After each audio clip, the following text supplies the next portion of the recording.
Bonjour Jean-Paul Bedbach. Bonjour. Le corps, Conseil d'orientation des retraites, nous oriente-t-il? Il nous oriente vers des problèmes, vers des difficultés, vers des tensions, et peut-être, espérons-le, vers des solutions. En effet, ce rapport qui vient de sortir à l'heure actuelle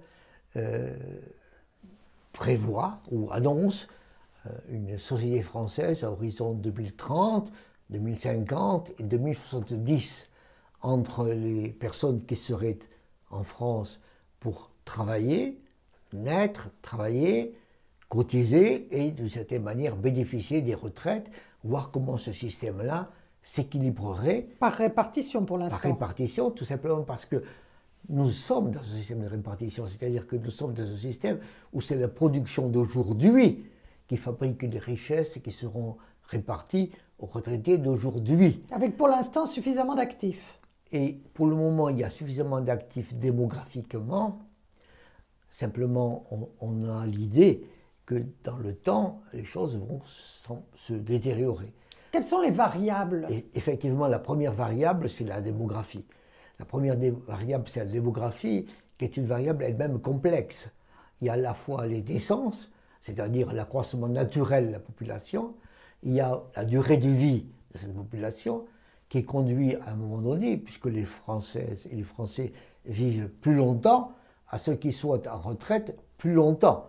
Donc on a effectivement, au niveau de la démographie, un problème déjà à prendre en considération, qui est naissance, vie, durée de vie. Et plus immigration. Plus immigration. Vous avez parfaitement raison de le dire, étant entendu qu'on n'en parle pas. On a une façon de dire un chiffre, 20 000, et de le supposer constant. Tout simplement parce que c'est un problème économique, social, politique, qu'on ne veut pas aborder, mais qui devra se poser.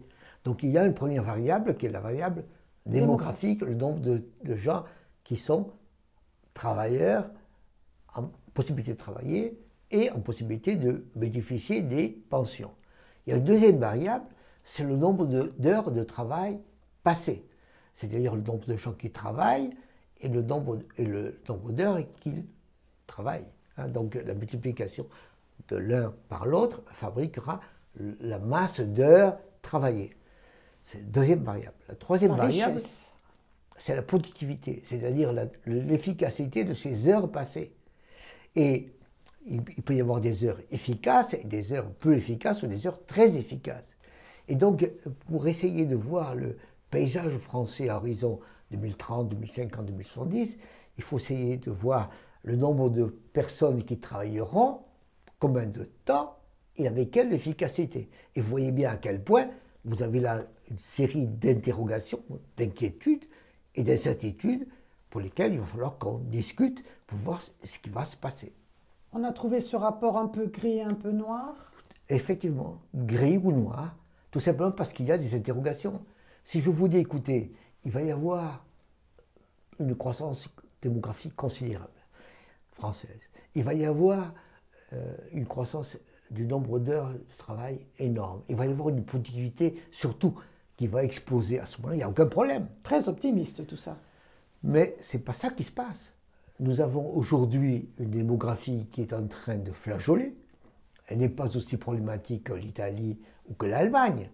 Mais on voit bien que nous avons aujourd'hui moins de naissances et moins d'excédents naturels. Parallèlement à ça, nous avons plus de personnes âgées. On a un vieillissement de la population française qui est considérable. Nous avons également aujourd'hui une productivité qui faiblit. Autrement dit, on a d'un côté moins de création de richesses, et de l'autre, en croissance, et de l'autre côté, plus de bénéficiaires de ces richesses. Donc on voit bien à quel point c'est compliqué. Alors on peut dire que c'est gris ou que c'est noir, en tout cas c'est vrai. On a une menace de politisation alors que c'est profondément social. Social et économique. Et économique. On est toujours dans une situation particulière, c'est-à-dire que par rapport à ce qui est annoncé par les tendances démographiques, par les tendances économiques, par les tendances que l'on voit, il y a une sorte de refus de cette réalité en disant mais non, mais non, mais non. Pourquoi? Parce qu'on ne veut pas accepter de prolonger la durée du travail. Qui existe en Allemagne et dans d'autres pays. Absolument. Et c'est cette idée qu'il y a une date butoir qui fait que les gens se bloquent. on se bute sur le butoir d'une certaine manière. Or, en fait, on n'a pas le choix. On n'a pas le choix parce qu'il va y avoir de plus en plus de personnes qui vont vivre en France plus vieux et qui vont bénéficier de ces retraites.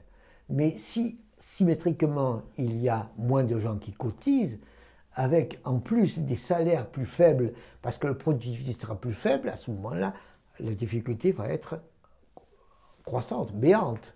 On voit bien aujourd'hui, à l'heure actuelle, avec ce corps, il a annoncé que les 20 prochaines années, 25 prochaines années seraient déficitaires.